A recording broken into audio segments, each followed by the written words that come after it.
guys, and welcome back to my channel. And if you're new here, my name is Ruby and welcome. Today I'm going to talk about the language learning mistakes I've made on my journey in hopes that you won't make the same mistakes as I did. So without further ado, let's jump into the video. So the first mistake that I've made as a language learner is undertaking more than I can handle. So a lot of people, especially when you get overly enthusiastic about the process or achieving something or just starting the journey in language learning or anything, is the idea that I think at times you overestimate yourself, because I know that's been the case with me with just about anything, that I undertake all these things and I overestimate my ability in being able to get all these things done.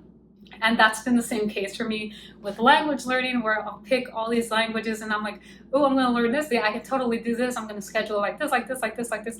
And then comes my schedule and it's just too much because I have so much going on outside of language learning, and then it leads to burnout. And then that's when I say, that's why now when I make my videos I say disclaimer. Well, I don't say disclaimer, but here it is, disclaimer. Just because I say I'm going to learn a language doesn't necessarily mean I am going to learn it, because things change and it might be too much. And I admit it now, that the fact that I may undertake a few languages or say that I will doesn't necessarily mean that I will commit to doing all these languages, because it can be tough. And I'm being true and genuine about that, because some people can do it, but you know what? Some of us it's just too much, and that's okay. There's nothing wrong with that. But that is probably my biggest mistake, is undertaking more than I can handle. Now, the number two thing is using Anki. So for me personally, I feel like Anki isn't very effective. If you don't know what that is, it's like a spaced repetition system of online flashcards.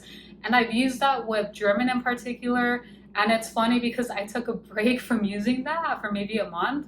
And I literally feel like I've forgotten everything, because I started reviewing. I'm like, why don't I remember any of this?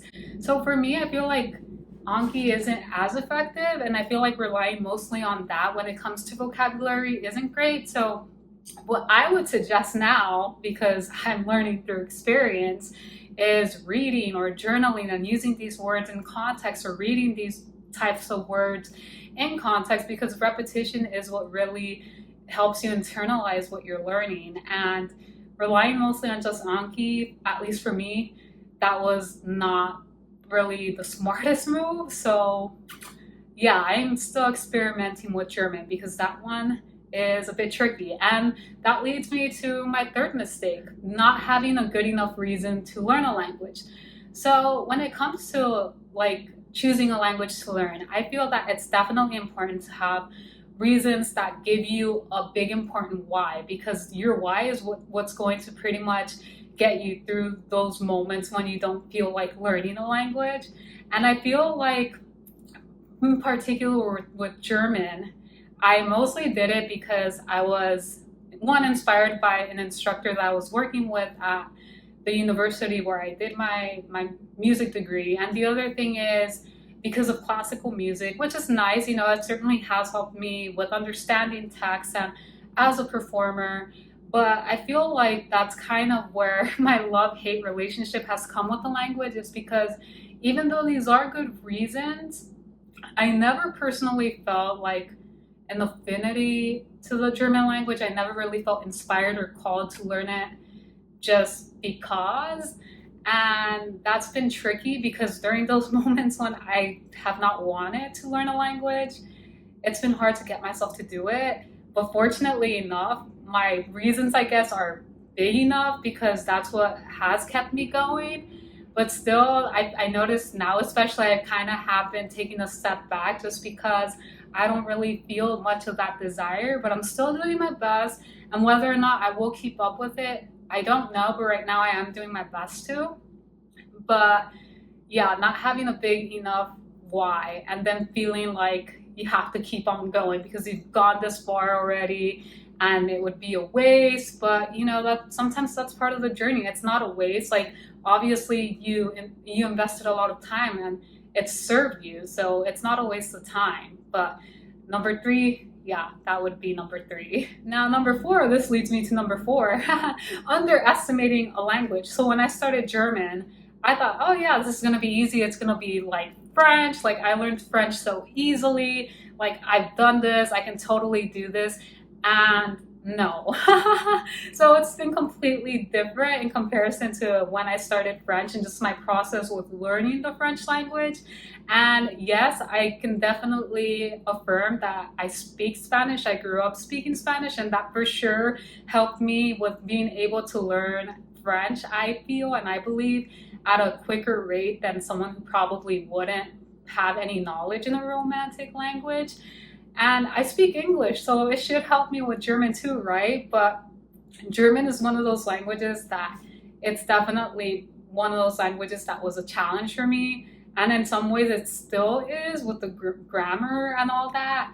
But I really believe that because I've learned the language quickly in the past, that it would be the same way with any other language I learn, like I take on in my journey.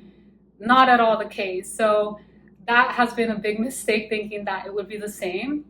And so now I give myself that grace because it's important to realize that not every language is gonna like, not every method is gonna work with like every language.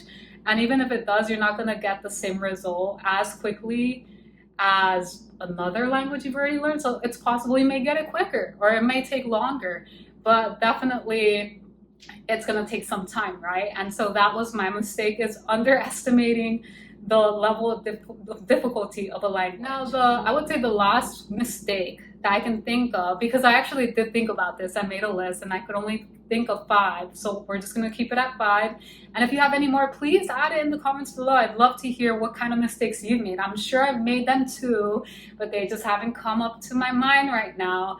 But the 5th mistake I've made in my language learning journey is comparing my path with other people's path.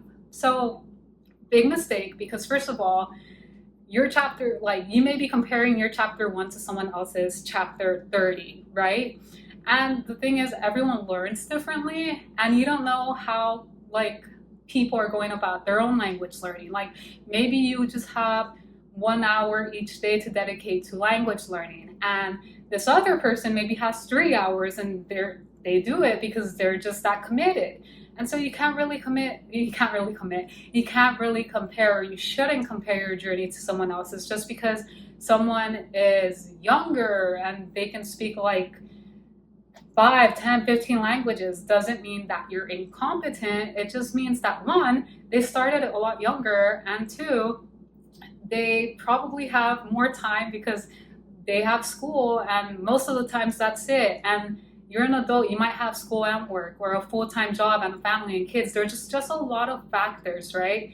And so you just shouldn't compare your journey. And I feel like that's a big mistake I made. It's just like not acknowledging my journey for what it is and appreciating it for what it is, because the very fact that I've gotten to where I am with French and even German, it's not like C1, but I can have conversations, and just like being able to learn all these different languages and speak to some degree, even if it's like a little bit, but to some low degree, I can like express myself in a language. That's a huge win. Not many people are like able to do that, and so you should really take pride in that. And yeah, so don't compare yourself. Horrible mistake. As they say, comparison is the thief of joy. So don't compare your journey to someone else's. Just keep on focusing on your own path. And essentially, it's all about following your bliss, do what feels good, and it'll all be great. So just keep on going, because it's a lifelong journey. So who cares if you don't speak a language in a year or 3 years or 5 years? Like you can't speak it perfectly. Who cares? But if there are a lot of things you can do now in comparison to before, then that's progress, and you should definitely take pride in that. So you guys, those are the mistakes I've made on my language learning journey. Let me know what mistakes you've made in the comments below, and let's just, it's just like therapy. Just let it out. We're here for each other, all right? So thank you guys so much, and I will see you guys in the next one.